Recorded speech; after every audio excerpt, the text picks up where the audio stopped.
안녕하세요. 사연 읽어주는 남녀입니다. 오늘도 와주셔서 감사드리며 그럼 오늘의 사연 바로 소개해드리겠습니다. 한 배에서 나와도 아롱이 다롱이라는 말이 있죠. 아마 저랑 제 여동생을 두고 하는 말일 겁니다. 저는 어렸을 때부터 엄청 나서는 거 좋아하고 TV에서 연예인들 나오면 그 춤 다 따라 춰야 되고 개그맨들 나오면 유행어 다 따라해야 되는 소위 말해 관종, 인싸 재질의 아이였습니다. 학교 다닐 때도 저를 모르는 사람은 없었어요. 놀기도 참 많이 놀았습니다. 중학교 때에 소위 말하는 날라리였거든요. 그래서 친구들이랑 몰려다니며 앞머리에 스프레이 뿌려서 더듬이처럼 세우고 맨날 학교 빠져나와서 몰래 친구들이랑 놀러 다니는 게 일이었습니다. 학교가 공부를 하러 가는 곳이 아니라 친구들을 만나러 가는 아지트 개념, 그 이상도 이하도 아니었으니 할 말 다 했죠 뭐. 짧은 치마 입고 번화가 걸어 다니다가 선생님이랑 부모님한테 붙들려서 혼쭐 난 것도 한두 번이 아닙니다. 공터나 공원에서 시끄럽게 놀다가 주민 신고로 경찰이 와서 데리고 가는 바람에 부모님이 저를 경찰서로 찾으러 오신 적도 있어요. 그런데 한 살 터울 제 여동생은 저랑 완전히 반대에 있는 아이였습니다. 늘 구석에 앉아서 책 보는 거 좋아하고 어렸을 때부터도 유행가보다는 클래식을 좋아했어요.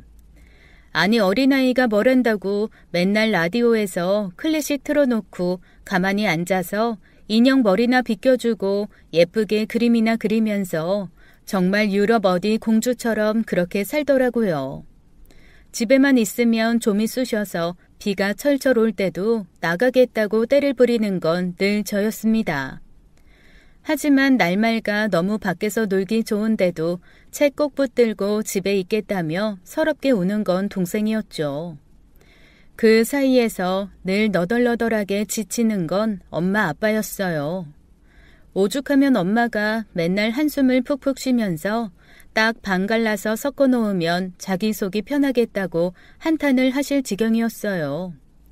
큰아이인 저는 맨날 다니면서 사고치고 다니고 둘째인 제 동생은 기운 없이 늘어져 있으니 엄마는 불같은 저와 얼음 같은 제 동생 사이에서 얼었다 녹았다 얼었다 녹았다 아주 정신을 못 차리실 지경이었죠. 게다가 나이 차이라도 많이 나면 엄마가 좀 숨쉴 구멍이 있었을 텐데 한 살밖에 차이가 나지 않다 보니 거의 쌍둥이나 다름없었거든요. 게다가 옷이며 신발, 각종 색깔에 대한 취향도 너무나 극과 극이었습니다. 저는 일단 알록달록해야 되고 반짝반짝하지 않으면 아예 고개를 돌리지도 않았어요. 하지만 동생은 까만색, 회색, 갈색, 정말 아이가 고르는 색깔이라고는 생각할 수 없을 만큼 칙칙하고 얌전한 것만 골랐습니다. 그래서 저희들은 데리고 어디 모임 같은 게 있어서 옷을 입혀 데리고 나갈 때면 사람들이 늘 신기하게 쳐다봤어요. 온갖 반짝이 스팽글이 붙은 치마에 핑크색 구두, 빨간색 리본 같은 걸 단 건 저였고 온통 까만 옷에 까만 구두, 그리고 그나마 회색이나 흰색으로 된 액세서리 하나 정도 머리에 얹거나 가방을 든 건 제 동생이었거든요. 컬러풀의 전형과 흑백의 전형 그 둘 사이에서 엄마 아빠만 두 배로 힘이 들었습니다. 그나마 어렸을 때는 힘으로라도 번쩍번쩍 들어올려 옮길 수라도 있죠. 학교 갈 나이쯤 돼서는 그것조차 힘들어졌습니다. 일단 걷는 거 없이 무조건 뛰는 저와 어떤 일이 있어도 뛰지 않고 엄마 손 꼭 잡는 거 아니면 그 자리에 우뚝 서서 아는 어른이 올 때까지 얌전히 기다리는 동생 때문에 아빠는 저를, 엄마는 동생을 전담으로 맡았어요. 그나마 학교에 들어가면서부터는 하루 몇 시간 학교 가 있는 시간이 생겨서 엄마와 하늘에서 자기 살라고 주신 선물 같은 시간이었다고 하시더라고요. 학교에 가서도 저와 동생이 자매라는 걸 알면 사람들이 다 너무나 깜짝 놀랐습니다.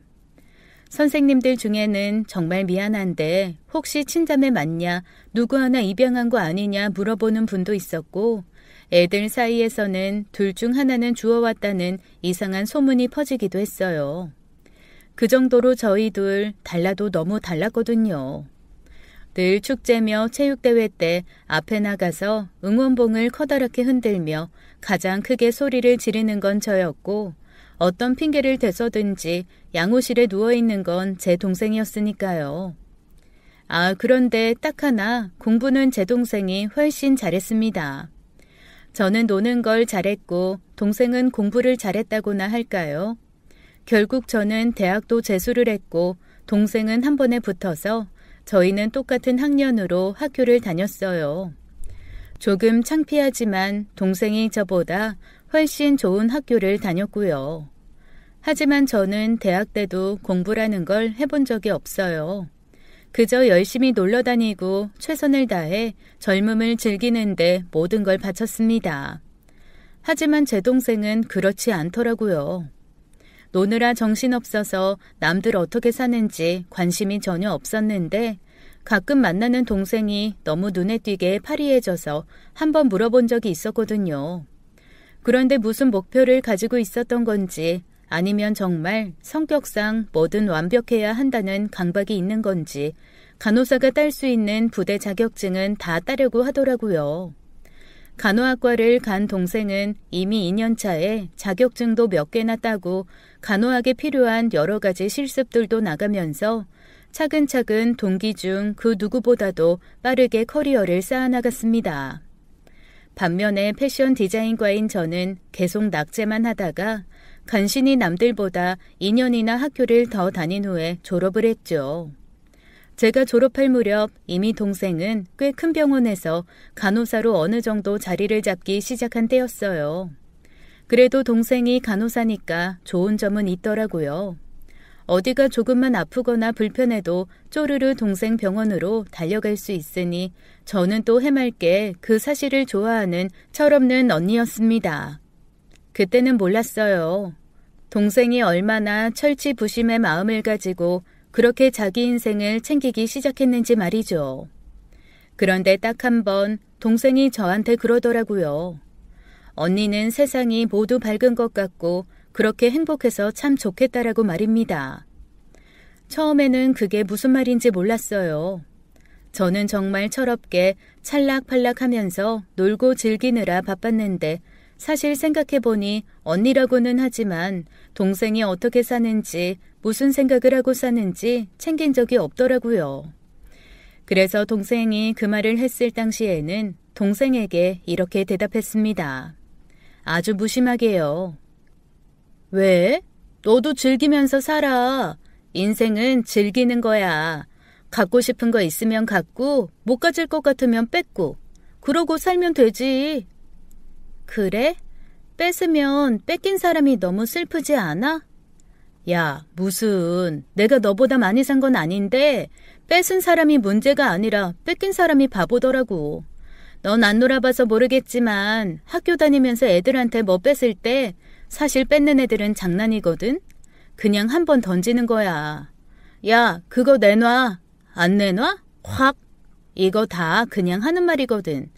그런데 뺏기는 입장에서는 괜히 혼자 겁에 질려서 안 주면 안 되나 보다 하고 그냥 주는 거라고. 사실 끝까지 안 준다고 버럭버럭하면 사실 뺏으려고 했던 사람도 그래? 알았어 하고 넘어가는 경우 꽤 있다니까. 그렇구나. 뺏기는 사람이 바보구나. 꼭 누구 하나는 바보 만들어 봐야겠다.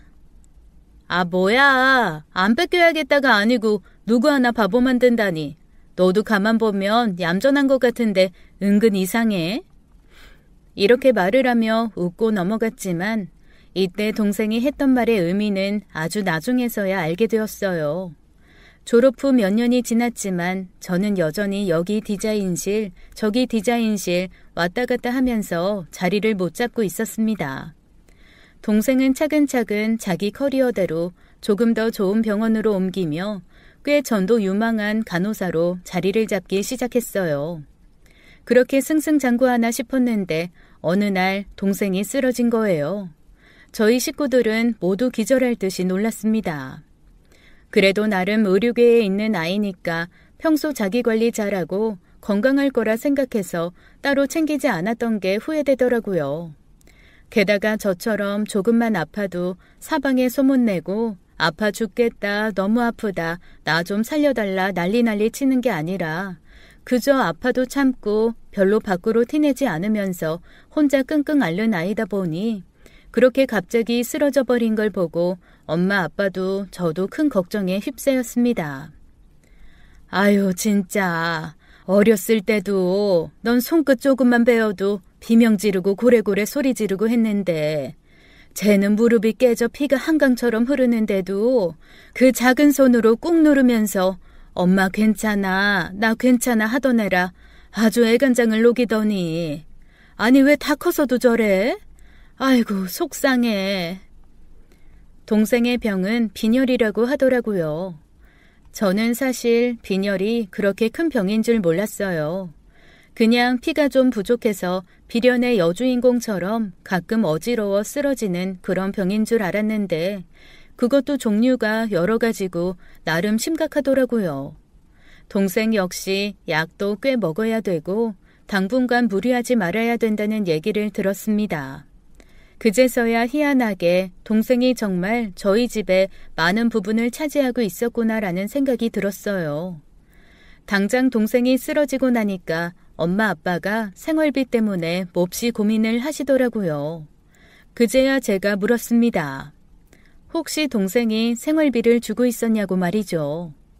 그랬더니 엄마가 제 등짝을 있는 힘껏 내려치면서 이렇게 말씀하시더라고요. 네가 사람 구실 못하고 그렇게 사방 헤매고 다니면서 부초처럼 여기에서 며칠 다녔다가 저기로 옮기고 저기서 몇 달 다녔다가 또 저기로 옮기고 그러는 동안 내내 누가 우리를 챙겼겠니? 아이고 철 좀 들어라 진짜. 갑자기 동생한테 너무 미안하기도 하면서 얼굴이 빨갛게 달아오르더라고요. 그래서 제가 동생한테 그랬습니다. 아니 그렇게 너 혼자 할 게 아니라 그래도 나한테 말을 하지 그랬냐? 아 왜 넌 맨날 혼자 끙끙 앓고 착한 척 혼자 다 하다가 사람 이렇게 미안하게 만들어?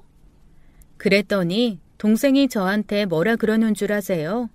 사실 동생이 저한테 이렇게 길게 또박또박 성을 낸 적이 없어서 좀 당황했어요. 언니가 언제 한번 주변 둘러본 적이나 있었어? 언니는 언니 삶이 제일 중요하잖아. 언니 놀고 즐기는 거 외에 다른 거에 한 번이라도 신경 써본 적 있냐고. 그런 거 신경 안 쓰고 사는 스스로가 엄청 쿨하고 멋진 것 같다는 착각에 빠져서 제멋에 취해서 살잖아. 사실 그때 조금 충격을 받았습니다. 저는 동생한테 아무런 감정도 없고 오히려 그냥 내 동생 엄청 자랑스럽고 예쁜 애 정도가 끝이었거든요. 그런데 동생의 말에는 엄청 가시가 돋아있는 거예요. 평소 동생과 대화가 그렇게 많지는 않았지만 그렇다고 딱히 싸운 적도 많지는 않았습니다. 그래서 동생이 왜 그렇게 저한테 적대적인지는 잘 모르겠더라고요. 그런데 그 이유를 얼마 뒤 만난 동생 친구를 통해 들었습니다. 동생은 저와 다르게 친구가 별로 없는 편이거든요.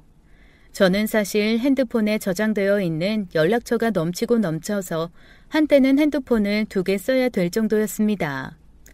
저도 감당 안 될 만큼 정말 많은 사람들과 관계를 맺고 살아가고 있는데 동생은 핸드폰에 저장된 사람이 딸랑 40명도 안 됩니다. 그만큼 폭 좁은 교제를 하는 아이죠.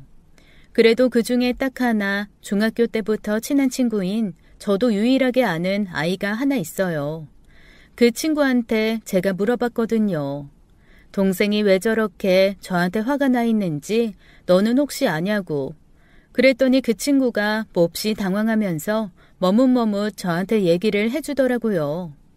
사실 저는 다 처음 듣는 얘기라 어안이 좀 벙벙했습니다. 동생이 저한테 엄청난 피해의식을 가지고 있었어요. 그러면서 그 친구가 저한테 이렇게 얘기하는 겁니다. 사실 언니가 모든 사람한테 되게 시선받는 사람이었잖아요. 그러니까 자기도 모르게 그 시선받는 사람의 동생이라는 굴레 아래서 알게 모르게 몹시 힘들었나 봐요. 그래서 다른 사람들이 은근히 너도 저렇게 재밌니? 너도 저렇게 활발하니? 라고 기대하는 것 자체가 너무 싫었대요. 게다가 아무리 자기가 열심히 노력하고 살아도 언니는 운이 좋아서 여기저기서 턱턱 기회가 오는 것 같다고 하더라고요. 만약에 실패한다 하더라도 사람들이 괜찮다 괜찮다 해주는데 왠지 자기는 한번 실패하면 모두가 자기를 비난하고 버릴 것 같다나요? 끝없이 긴장하면서 살아야 하는 게 너무 싫고 지겹대요.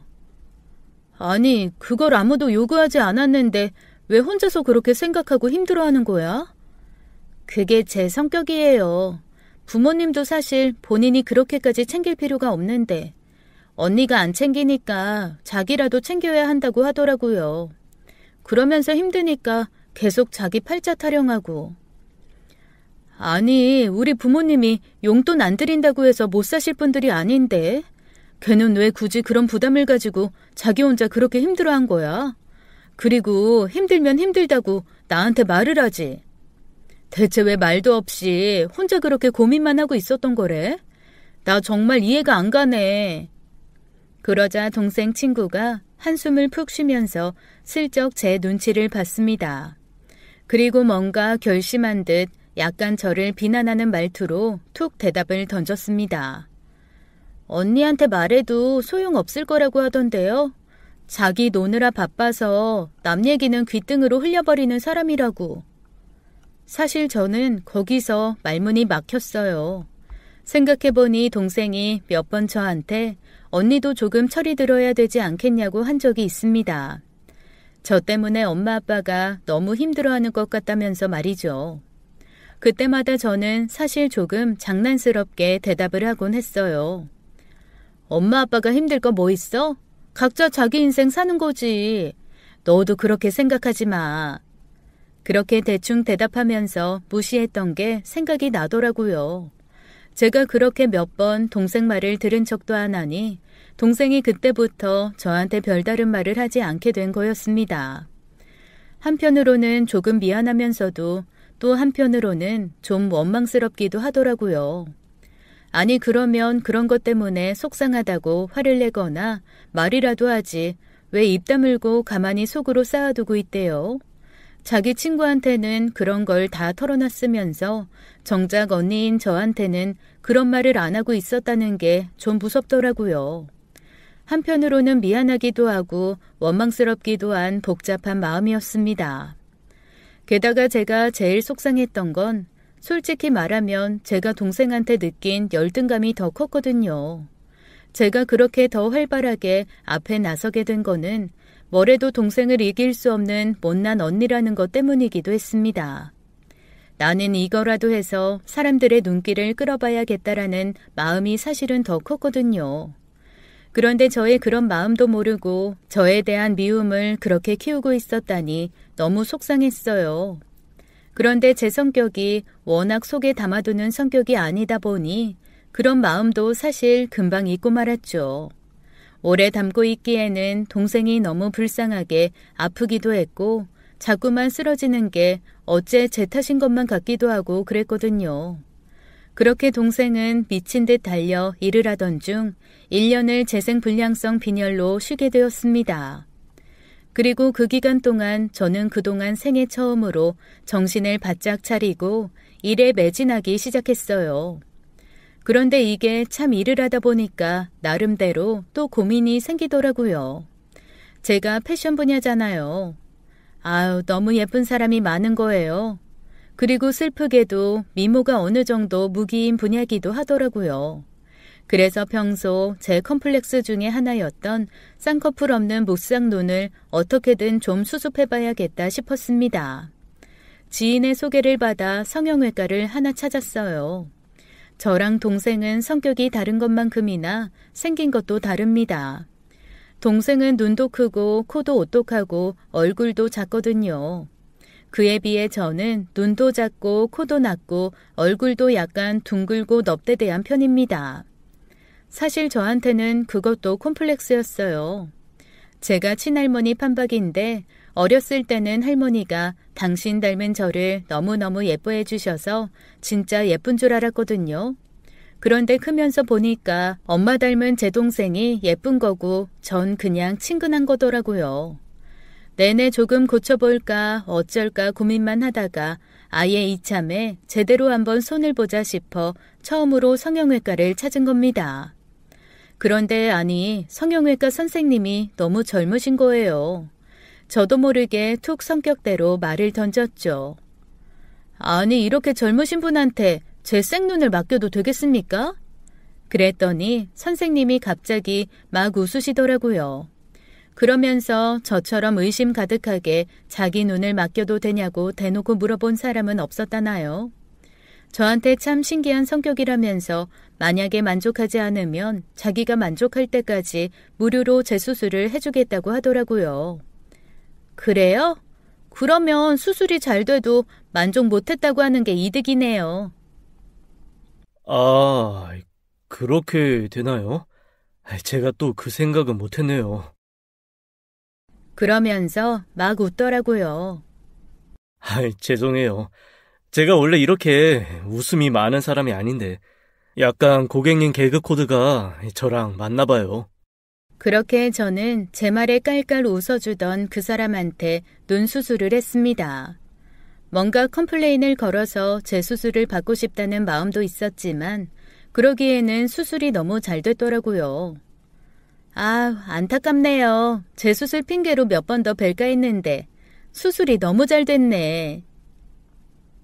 안 그래도 잘못되면 계속 오실 것 같아서 진짜 최선을 다해서 수술했습니다.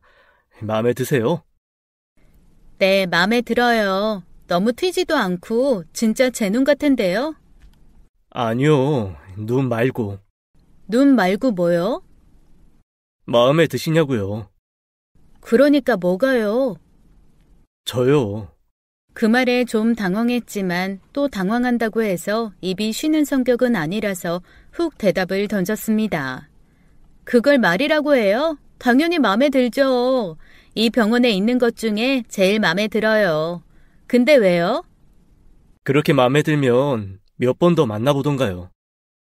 그러죠 뭐. 그렇게 얼결에 저는 그 사람과 연애를 시작하게 되었습니다. 사실 한 번도 의사를 만나려고 노력해 본 적도 없었고 그것도 성형외과 의사랑 연애를 할 거라고는 상상도 안 했거든요. 그런데 의외로 제 주변 사람들이 놀라면서 묻더라고요. 어떻게 성형외과 의사를 잡았냐면서 혹시 간호사인 동생이 소개시켜 준 거냐라고 물어볼 정도였습니다. 몰랐는데 은근히 그게 놀라운 일이었나 보더라고요. 저는 사실 아무 생각도 없었는데 말이죠. 그러다 보니 마음 한편에 동생이 걸렸습니다. 열등감 가지고 있다는 얘기를 들은 터라 동생이 제 연애 얘기를 듣고 뭔가 불편하게 생각하지 않을까 했던 거죠. 그래서 한 6개월 정도는 동생에게 연애하는 사실조차 말하지 않았습니다. 그런데 어쩔 수 없이 저희가 결혼할 수밖에 없는 상황이 발생하고 말았어요. 연애 6개월 만에 저한테 아이가 생긴 거였어요. 어쩔 수 없이 양쪽 부모님께 다 임신 사실을 말하고 저희는 결혼 준비에 들어갔습니다. 당연히 동생도 다 알게 되었죠. 그런데 제가 걱정한 거와는 달리 동생이 너무너무 좋아하는 거예요. 그러면서 정말 의외로 형부 병원에 자기 자리 좀 있을지 물어봐 달라는 거 있죠. 제 동생 평생 저한테 그 어떤 부탁이나 아쉬운 소리 안 하고 사는 애였거든요. 그런 애가 부탁을 하니 갑자기 언니로서 이거는 꼭 해주고 싶다라는 어떤 사명감이 올라오는 겁니다. 그래서 남편에게 사실은 내 동생이 되게 괜찮은 간호사인데 혹시 자리가 있으면 일을 할 수 있게 해줄 수 있냐고 물었습니다. 그런데 남편이 너무 순순히 그러라고 하는 거예요. 안 그래도 우리 상담실장 겸 간호사 필요했거든. 동생 한번 만나야 하는데 겸사겸사 잘 되었네. 얼굴 볼 겸 면접 볼 겸 하면 되겠다. 그래서 남편과 여동생을 인사도 시킬 겸 그리고 직원 면접도 볼 겸 만나게 해주었습니다. 동생을 만나서 이런저런 얘기를 나눠본 남편은 저한테 동생이 자기 병원에서 데리고 있기엔 너무 스펙이 좋다며 감탄을 하더라고요. 그러면서 왜 저런 여동생이 있다고 말을 하지 않았냐고 저한테 묻는 겁니다. 아니, 딱히 여동생에 대한 얘기를 할 기회가 없었잖아. 그런데 나랑 다르게 정말 공부도 열심히 했고 되게 열심히 자기 능력 쌓기 위해 노력해왔다는 건 사실이야. 그랬더니 남편이 고개를 설레설레 저으면서 간호사로서 저 정도 능력 쌓기 참 쉽지 않더라고 하더라고요. 그러면서 계속 동생한테 감탄을 했습니다.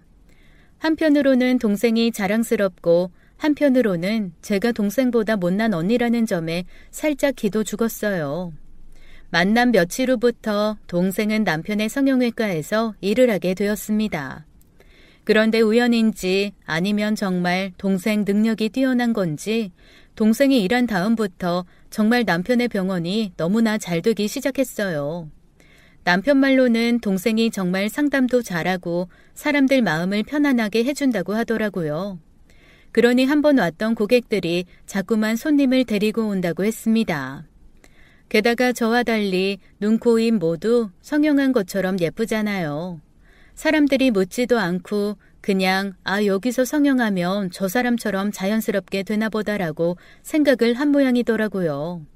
그래서 온 사람들 중에서는 남편에게 상담 선생님 눈처럼 하고 싶다는 둥, 상담 선생님 코처럼 자연스러웠으면 좋겠다는 둥 동생 얘기하는 사람이 많다더라고요. 그렇게 남편이 제 동생을 인정해 줄 때마다 저는 동생이 너무 고마웠습니다. 사실 저랑 결혼 결심하면서 운영이 어려워진 병원 때문에 힘들어하는 걸 알고 있었거든요. 그런데 동생이 간 다음부터 병원이 갑자기 그렇게 잘 된다고 하니 저로서는 동생이 너무 고마웠죠. 그리고 결정적으로 어쩌니 저쩌니 해도 언니한테는 동생밖에 없고 동생한테는 언니밖에 없구나라는 걸 깨닫기도 했고요. 결혼을 하고 2달 뒤의 일이었습니다. 제가 뭔가 신경을 많이 썼는지 아니면 저와 인연이 안 되려고 그런 건지 아이가 제 곁을 떠나고 말았어요. 사실 정말 많이 힘들었어요. 출산을 얼마 안 남기고 한 유산이기도 했고 이 아이 때문에 결혼을 서두른 거였잖아요. 그런데 아이가 사라졌으니 혹시 남편이 결혼을 후회하지 않을까라는 두려움도 있었습니다. 그것보다 가장 저를 힘들게 한 건 계속 불러있던 배를 보며 교감하던 생명체가 어느 순간 사라졌다는 거였죠. 든든하게 잘 붙어 있으려고 노력했던 아이를 제 잘못으로 흘려버린 것 같았습니다. 아니, 그냥 일어나는 모든 나쁜 일이 다 제 탓 같기만 했어요. 혹시 그때 너무 빨리 걸었나? 혹시 그 생선 먹으면 안 됐었나? 내가 언젠가 누군가에게 말을 잘못한 적이 있나? 누군가를 아프게 한 적이 있었나? 정말 침대에 누워서 온갖 나쁜 생각만 하기 시작했어요. 저는 초긍정적인 성격의 사람이라 살면서 한 번도 그렇게 나쁜 생각으로 저를 괴롭힌 적이 없었습니다. 그런데 그때만큼은 온갖 나쁜 생각이 제 머릿속을 휘감아 돌며 세상의 모든 나쁜 일은 나 때문에 일어난 거라는 망상까지도 하게 됐어요. 그런데 그때 제 동생이 저의 위로가 되어주더라고요. 글쎄 저를 붙들고 한참을 울면서 그러는 겁니다. 언니가 건강해야 아이도 다시 찾아올 거야. 언니가 이러고 있는 거 절대 아이가 원하지 않을 거라고. 동생은 계속 저를 독려하고 일으켜 주었습니다. 그러면서 끊임없이 제 옆에서 돌봐주고 제가 회복할 수 있도록 살펴주면서 저를 보살펴 주더라고요. 그게 정말 큰 힘이 되었습니다. 그 어떤 위로보다도 동생의 위로가 가장 크더라고요. 게다가 일을 하면서도 저를 혼자 두지 않고 챙기는 걸 보면서 어쩌니 저쩌니 해도 형제밖에 없구나라는 생각을 했습니다. 그렇게 저와 동생은 아이러니하게도 제가 아이를 잃은 것을 계기로 서로 더 돈독해졌어요. 오히려 그 시기에 남편이 너무 바빠져서 저를 못 살펴줬는데도 불구하고 저는 여동생 덕에 후다닥 털어낼 수 있었습니다. 정말 얼마나 고마웠는지 몰라요. 남편도 그런 여동생에게 많이 고마워했습니다. 내가 더 많이 신경을 써줬어야 하는데 처제한테 너무 미안하고 고맙네. 사실 병원도 너무 바빠서 정말 처제 아니면 나 진작에 쓰러졌을 거야. 정말? 난 걔가 아무 말도 안 해서 몰랐네. 당신 진짜 처제한테 고마워해야 해. 병원에서 먹고 자면서 업무 처리하고 짬나면 당신한테 달려가고 근데 또 중간중간 나 챙기고 그래줬거든. 나 처제 아니었으면 정말 아무것도 못했을 거야. 그때부터였을 거예요. 제가 여동생을 전적으로 믿고 의지하게 된 게 말이죠. 그동안 다른 사람들이랑 놀고 즐기느라 여동생을 돌아볼 기회가 없었다면 새삼스레 저는 동생을 몹시 의지하는 언니가 되었습니다. 뒤늦게 친해진 여동생은 저보다 훨씬 어른스럽고 제가 모르던 매력이 많은 친구더라고요. 인생에서 처음으로 진짜 친구를 얻은 것 같은 행복감에 가득 차 있었는데 삶이란 참 이상하죠. 행복이 창문으로 들어오면 또 다른 창문으로는 불행이 들어오는 법인가 봅니다. 그 즈음부터 남편이 조금씩 이상하다는 게 느껴졌어요. 어쩐지 저한테 예전처럼 다정하지도 않고 그렇다고 병원 일이 안 되는 것도 아니었습니다. 제가 볼 때 남편 병원도 지금까지 중에 가장 잘 되는 편에 속했거든요. 그럼에도 불구하고 남편은 저한테 행복한 모습을 보여주지 않았어요. 아니, 저한테 행복한 모습을 보여주지 않았다기보다는 저랑 함께 있는 게 행복해 보이지 않았습니다. 그리고 자꾸만 병원 일 핑계를 대면서 병원에서 오지 않는 경우가 종종 생겼어요. 아니, 무슨 응급실도 아니고 성형외과가 그렇게 밤까지 뭘 해? 지금 성형외과가 얼마나 많은데 물 들어올 때 노 저어야지. 회사 다니는 사람들은 휴가 내서 따로 시술 받고 그러기 어렵잖아. 저녁에 와서 상담도 받고 뭐 간단한 시술은 받은 다음에 병원에서 하루 입원하고 다음날 바로 출근도 하고 야간 서비스 만든 후부터 우리 매상이 얼마나 올랐는데 그래. 아니, 그래도 집에는 좀 들어오고 당신도 잠은 자야지. 무슨 영화를 보겠다고 병원에서 24시간을. 아유, 이렇게 돈 벌면 결국 혜택 보는 건 당신이란 생각 안 해? 아니, 처제는 먼저 야간 서비스 아이디어도 내고 본인도 집에 안 가고 도와서 병원 성공시키려고 애쓰는데 당신은 어떻게 남의 일처럼 집에서 그런 소리나 하고 있어? 아니, 그게 아니라 동생과 저를 비교하는 남편이 좀 야속하기도 하고 진짜 제가 물색 없이 투덜거리는 건가 싶어 일단 동생에게도 물었습니다. 얘, 저녁 상담이라는 게 그렇게 잘 돼? 언니, 우리 병원 그것 때문에 완전 떴잖아. 그래? 퇴근하고 슬그머니 와서 상담하고 시술받고 하는 사람이 정말 너무 많아서 요즘 낮보다 밤이 더 잘 돼. 우리 병원에 오는 사람들이 그래서 어느새 다 단골되고 그 사람들이 또 손님 데려오고. 어느새 넌 우리 병원이 되었다? 제가 농담처럼 던진 말이었는데 동생 얼굴이 붉게 달아올랐습니다. 그러게, 열심히 해서 그런가? 아주 병원에 대한 애정이 막 생기네. 그래, 고맙다. 나는 그 분야 잘 모르니까. 그리고 아직 내 몸도 완전치가 않고 그냥 답답하기만 하네. 언니는 그냥 편안하게 집에서 몸 관리하다가 나중에 또 예쁜 천사 찾아오면 그 애 잘 지키다가 조카 낳아줘. 세상에 어쩜 말도 이렇게 예쁘게 하는지 동생이 그렇게 얘기해 주니까 한결 마음이 편안하더라고요. 그리고 남편 혼자 고군분투하는 게 아니라 거기에 제 불안함이 증폭되는 사건은 의외로 갑자기 훅 제게 다가왔습니다. 어느 날 남편이 집에 들어와서 빨래를 내놓는데 어라, 남편의 속옷에서 제가 여자의 흔적을 발견한 거예요. 좀 당황스러웠습니다. 일로 바쁜 줄 알았지 남편이 딴짓을 할 거라고는 꿈에도 생각해 본 적이 없었거든요.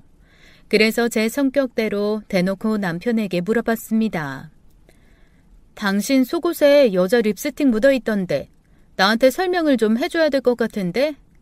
그랬더니 남편이 눈 하나 깜짝하지 않고 저한테 이렇게 얘기하는 거예요. 맞다. 말한다는 걸. 마취가 덜 풀린 환자가 갑자기 난동을 부리는 바람에 그 환자가 쓰러졌거든. 내가 부축하면서 잡는데 그 사람이 내 바지를 붙잡는 바람에 바지가 벗겨져서 그 환자 립스틱이 묻었어. 그러면서 너무나 정확하게 립스틱 색깔까지 딱 얘기하는데 그 순간 그럴 수도 있겠다라는 생각이 들었습니다. 왜냐하면 저도 마취 풀리면서 혼자서 막 헛소리하고 의사 선생님 붙들고 늘어진 경험이 있거든요. 마취라는 게 아무래도 자기 마음대로 뭔가 할 수 있는 게 아니다 보니 그런 경우도 생길 수 있겠다라는 이해가 되면서 한편으로는 의심이 풀리지는 않아서 여동생한테 한 번 더 물어봤어요. 혹시 병원에서 마취 덜 풀린 환자가 난동 부린 적 있니? 그랬더니 여동생이 갑자기 깔깔깔 웃으면서 그러는 겁니다. 아, 안 그래도 언니한테 그 얘기 해주려고 했어. 얼마나 웃겼는데. 세상에 그 여자 때문에 형부가 바지 벗겨져서 만천하에 팬티 드러났었잖아. 언니, 형부 속옷 좀 좋은 걸로 챙겨 입혀야겠어. 언제 또 바지 벗겨져서 팬티 보일지 모르니까. 항상 준비해야 돼. 동생이 그렇게까지 얘기하니 남편 말을 당연히 믿을 수밖에 없었어요. 그런데 그 이후로도 의심스러운 상황은 계속 발생했습니다. 동생이라도 계속 그 병원에 있었다면 제가 동생에게 뭔가를 물어볼 수 있었을 텐데 동생도 병원에 없는 시기였습니다. 무슨 연수를 받는다나요? 새삼스레 무슨 연수인가 했는데 3개월 정도 다른 분야 연수 좀 받고 나면 아마 자기 커리어에 더 도움이 되는 뭐가 있었나 보더라고요. 남편이 먼저 제안해서 3개월은 집에도 안 들어오고 타지에서 연수받는 생활을 한다고 했습니다. 그러니 답답하기만 했죠. 그래도 물어볼 사람은 동생뿐이라 몇 번 애둘러 물었더니 동생이 그러더라고요. 언니, 형부만큼 성실한 사람 없어. 언니 그렇게 의심하면 안 돼. 안 그래도 지금 나 있는 병원에서 세미나 있어서 형부 잠깐 만났는데 사람이 아주 피골이 상접했더라. 밥도 한 끼 못 먹고 올라갔어. 예약 환자 있다고. 바빠서 그래, 바빠서. 남도 아니고 동생이 그렇게 얘기하니 저는 믿을 수밖에 없었습니다. 그렇게 몇 달이 지났어요. 연수가 끝났다며 동생이 올라와서 만났는데 글쎄 얼굴이 확 바뀐 거예요. 아니, 너는 공부하러 갔다는 애가 왜 그렇게 얼굴이 바뀌어서 왔어? 그래도 성형외과에서 일하는데 너무 손 안 댄 것도 좀 그래서 살짝 시술만 했어. 네 형부가 해준 거야? 아니, 뭐 주사 정도는 형부가 해준 것도 있고 다른 병원에서 한 것도 있고 그냥 좀 섞였어. 아니, 그래도 네가 다니는 병원에서 해야 네 형부 병원 홍보되는 거 아니야? 그랬더니 동생이 살짝 민망해하면서 그러더라고요. 그냥 형부한테 수술 받는 게 조금 창피하더라고.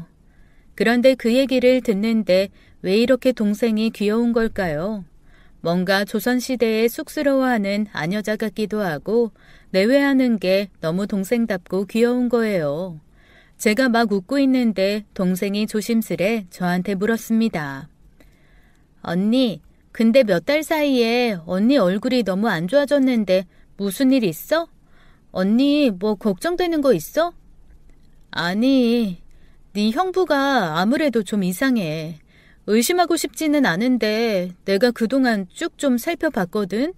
근데 정말 기가 막히게 매주 수요일마다 새벽 2, 3시에 들어오더라고. 그것도 아주 초죽음 돼서 완전 지쳐서. 처음엔 야간 진료 수술이 늦게 끝났나 보다 했는데 보니까 수요일에는 야간 진료가 없더라고. 진료도 없는데 대체 이 사람이 어디서 뭐라도 오는 건지. 그래? 이상하네. 수요일은 정말 4시 반이면 우리 다 퇴근이거든. 주말도 없이 영업하니까 수요일은 좀 빨리 끝나는데. 동생 말을 듣는데 갑자기 왈칵 울음이 터졌습니다. 뭔가 남편의 바람이 확정된 것 같은 느낌인 거였죠. 언니, 형부가 바람 피운다고 생각하는 거야? 너무 성급한 거 아니야? 아니, 이상하잖아. 사실 그때 그 립스틱 묻은 속옷도 네가 말을 해주긴 했지만 여튼 거기서부터도 좀 이상했어. 아이고, 혼자 아무것도 모르면서 소설 쓰면 당연히 힘들지. 일단 기다려봐. 내가 형부 수요일마다 뭐 하는지 한번 알아볼게. 언제부터야 근데? 몇 달 됐어. 아, 너 연수 간다고 했던 그때쯤인가? 아, 그래서 내가 몰랐나? 여튼 있어봐. 내가 알아볼게. 동생은 저를 위로하고 자신이 알아보겠다고 했습니다. 그런데 며칠 후에 동생이 전해준 소식은 너무 의외였어요. 동생이 저한테 그러더라고요. 형부가 매주 수요일 날 어디 가나 하고 봤더니 글쎄 봉사를 다니고 있다는 거예요. 너무 뜬금이 없고 당황스러워서 말문이 다 막히더라고요. 아니, 갑자기 무슨 봉사? 그 사람이 그 바쁜 와중에 왜 봉사를 다녀? 형부 진짜 존경스러워, 언니. 정말 나 같으면 집에 가서 밀린 잠이라도 자겠는데 글쎄 화상 입은 사람들 피부 치료해주는 단체가 있거든? 그 단체에서 매주 수요일 날 저녁마다 봉사를 하고 있더라고. 넌 그걸 어떻게 알았어? 미행했지. 미행? 네가? 아니, 언니가 그렇게 펑펑 울면서 사는 게 지옥이라는데 미행 정도도 못해? 여튼 나 괜히 미행했다가 거기 단체에 붙들려서 나도 이번 주부터 봉사하게 생겼어. 아니, 그럼 그런 걸 왜 비밀로 하고 다녀? 형부가 아무래도 병원 사람들한테는 신경 쓰일까봐 말을 안 하신 것 같아. 그런데 그런 좋은 일은 혼자 하는 것보다 여러 명이 같이 하는 게 좋잖아. 그래서 나도 그냥 매주 수요일마다 형부랑 같이 봉사하려고. 동생 이야기를 듣고 나니까 왜 남편이 수요일마다 피곤한 모습으로 들어왔는지 이해가 되었습니다. 그리고 언니, 내가 가보니까 남자분들보다 여자분들이 훨씬 많더라. 아무래도 화상 흉터 오래된 건 두꺼운 메이크업으로 많이 가리기도 하고 형부가 흉터 보고 살피고 하면서 화장품 같은 거 묻어오고 그런 거 아닐까? 아, 그럴 수도 있겠네. 그래, 네 말 듣고 보니까 일리가 있다. 동생의 설명을 듣고 났더니 열심히 선한 마음으로 사는 남편을 의심했던 게 조금 미안하기도 하고 겸연쩍어지기도 했습니다. 그래서 그날 저녁 남편이 집에 들어왔을 때 제가 조심스럽게 얘기했어요. 당신 왜 화상 입은 환자들 봉사 다니는 거 나한테 얘기 안 했어? 봉사? 아유, 진짜. 내가 매주 수요일에 당신 봉사 다닌다는 걸 당신이 아니라 내 동생한테 들어야겠어?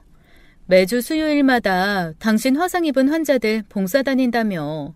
나는 그것도 모르고 당신이 혹시 바람이라도 피나 다른 사람을 만나기라도 하나 걱정했잖아.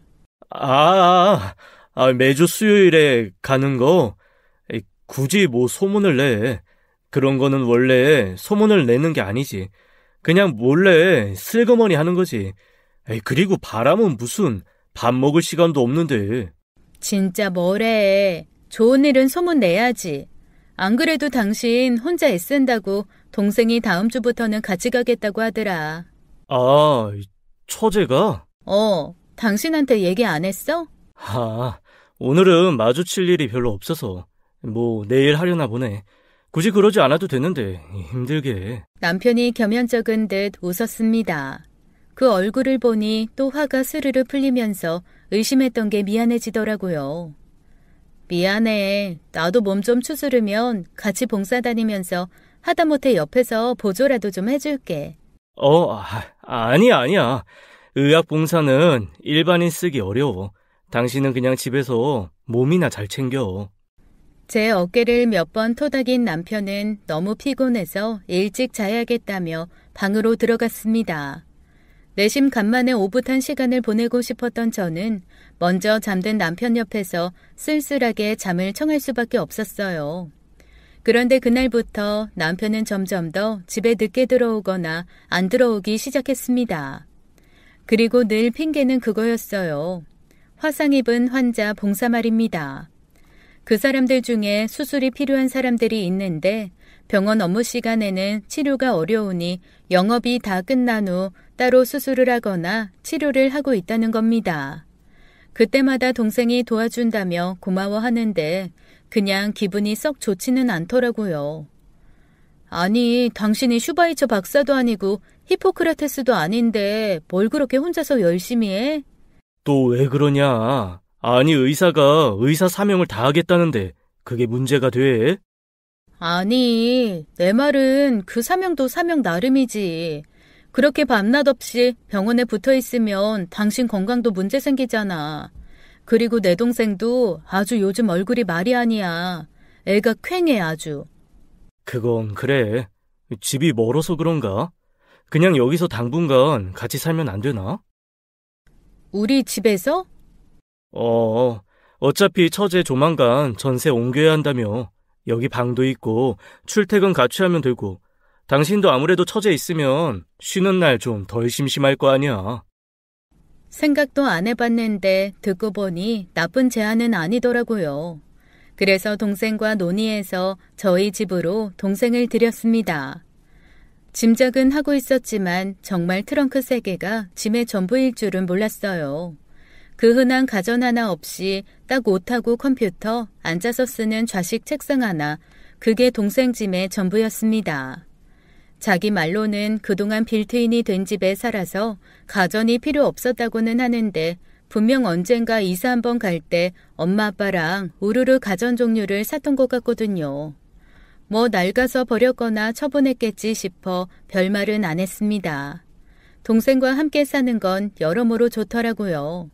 일단 저보다 음식 솜씨 나은 동생 덕에 저는 훨씬 잘 먹게 되었고 남편도 불편해 보이지 않았습니다. 다만 주말이 되면 둘 다 죽은 듯이 잠만 자서 언젠가부터 저는 둘은 자게 두고 혼자 나와서 천천히 저만의 시간을 가지곤 했어요.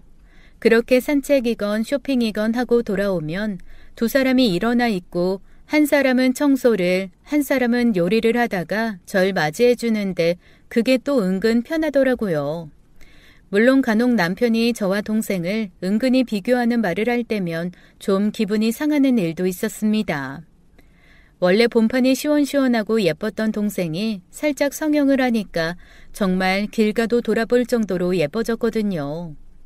처제 때문에 고객들이 더 늘어난 것 같아. 저렇게 되고 싶다고 마음을 아주 완벽하게 저격하는 거지. 형부 솜씨가 좋은 거죠. 여보, 그럼 나도 성형 좀 할까? 당신은 안 돼. 눈으로 그냥 만족해.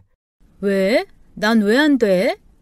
원래 가지고 있는 얼굴이 드라마틱하지 않아서 해도 별로 효과가 없어. 그 말 듣는데 서운하더라고요.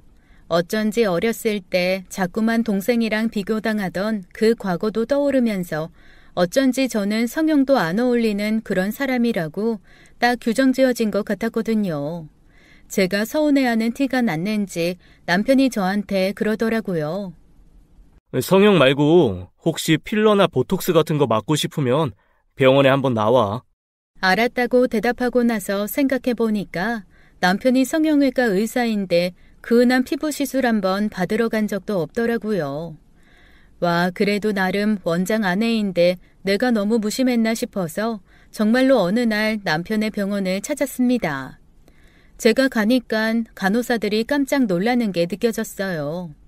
남편 병원에 제가 처음에 가서 눈 수술을 했을 때부터 알았던 아주 나이든 간호사가 한 분 계시거든요. 그분이 저한테 슬그머니 오셔서 시술 준비를 해주면서 갑자기 뜬금없는 질문을 하나 하시더라고요. 사모님, 혹시 삼국지 읽으셨어요?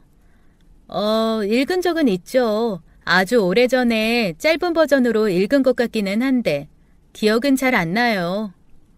그 삼국지에 보면 조조가 그런 말을 해요. 초원을 누비는 맹수도 몸속 기생충에는 손쓸 길이 없이 쓰러진다고요. 몸속 벌레 조심해야 돼요. 아, 네. 안 그래도 구충제 잘 먹어요. 그런데 구충제 안 먹으면 이 시술이 뭔가 잘 안 나오나요? 아이고, 그런 말이 아닌데. 그냥 나중에 잘 생각해 보세요. 마취 들어갈게요. 약간 몽롱해져 오는데 이상하게 그 말이 귀에 계속 맴돌아서 어쩐지 뭔가 의미심장하다는 느낌이 드는 겁니다. 그래서 나중에 시술이 끝난 후 여쭤봤어요.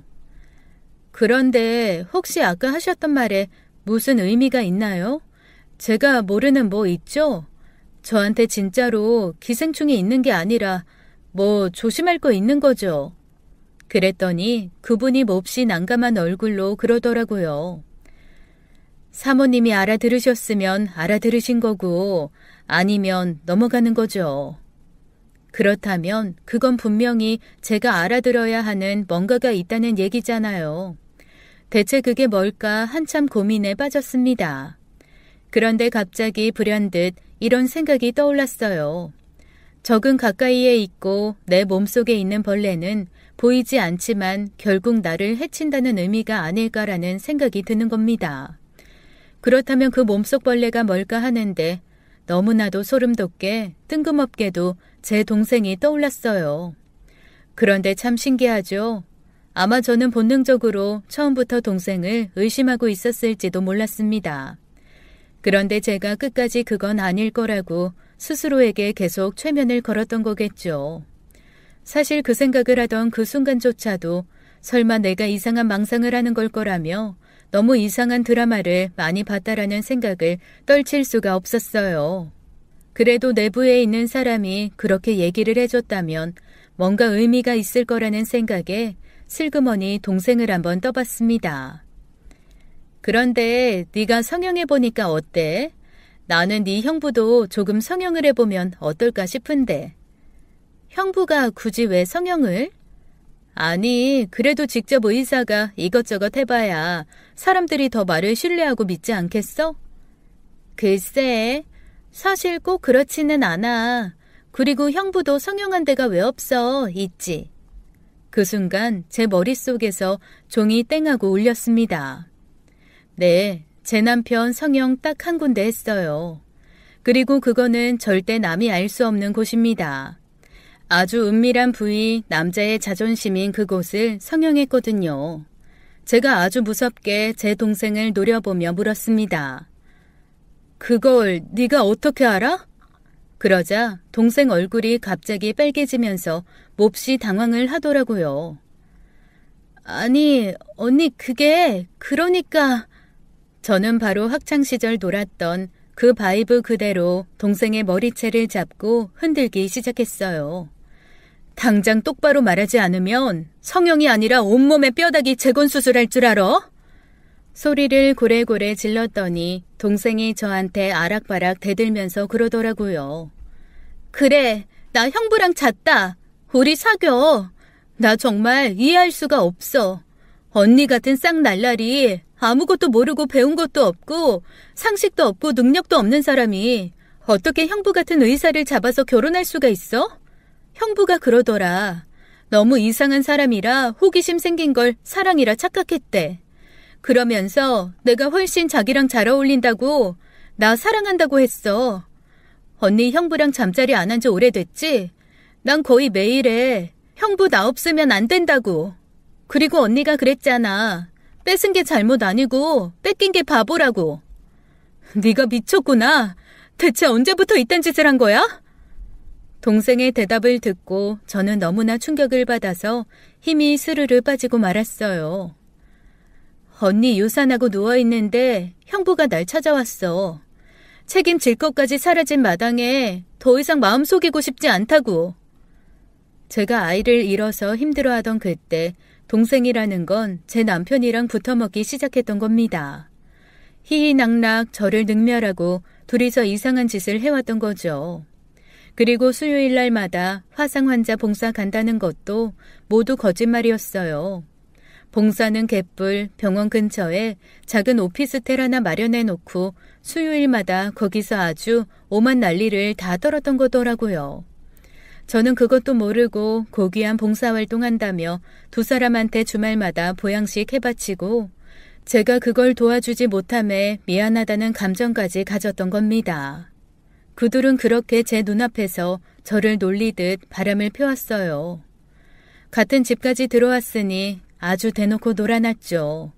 제가 집을 비우면 바로 둘이서 사랑을 나누고 제가 들어올 때쯤이면 천연덕스럽게 집안일을 하는 척하며 저를 맞이했던 거였습니다. 전 그대로 동생의 뺨을 올려붙이고 남편 병원으로 찾아갔습니다. 이미 동생한테 전화를 받은 듯 남편은 저를 몹시 당황한 얼굴로 맞이하더라고요. 여기 병원이라니까. 집에 가서 얘기하자. 놀고 있네. 넌 병원에서 그런 짓 저질러 놓고 나한테 병원이라서 얌전하게 있으라는 거야?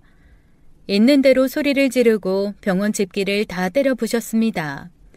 뭐 당연히 남편 병원에 왔던 손님들한테 소문이 쫙 나고 말았죠. 남편은 그동안 애써서 쌓아놨던 명성을 싹 잃게 되었어요. 간호사로 들어온 처제랑 대놓고 바람핀 파렴치한으로 소문이 쫙 나서 그 누구도 찾아오지 않는 쓸쓸한 병원이 되어 쇠락의 길을 걷기 시작했습니다. 저는 당연히 남편에게 이혼 소송을 걸었죠. 제 여동생은 저희 엄마 아빠 기절하게 만들고 그대로 잠적을 해버렸어요.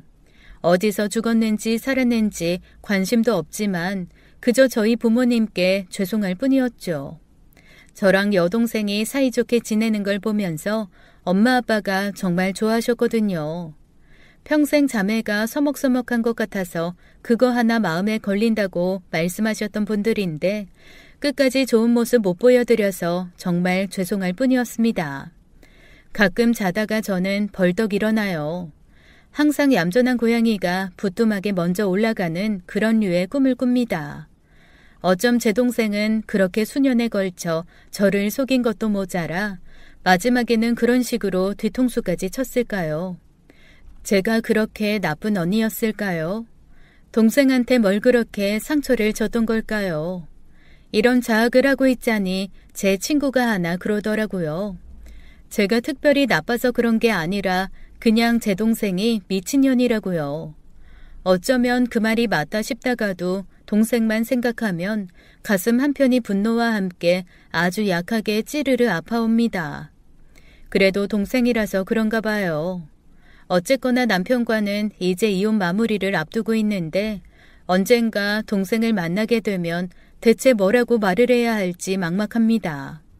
어디선가 또 그 순진한 얼굴로 남자 하나 꼬셔서 살고 있는 건 아닌지 아니면 가정 있는 남자를 후려서 그 가정을 또 파탄으로 내몰고 있는 건 아닌지 어쩌다 제 동생이 이런 희대의 꽃뱀이 된 건지 참 알 수가 없습니다.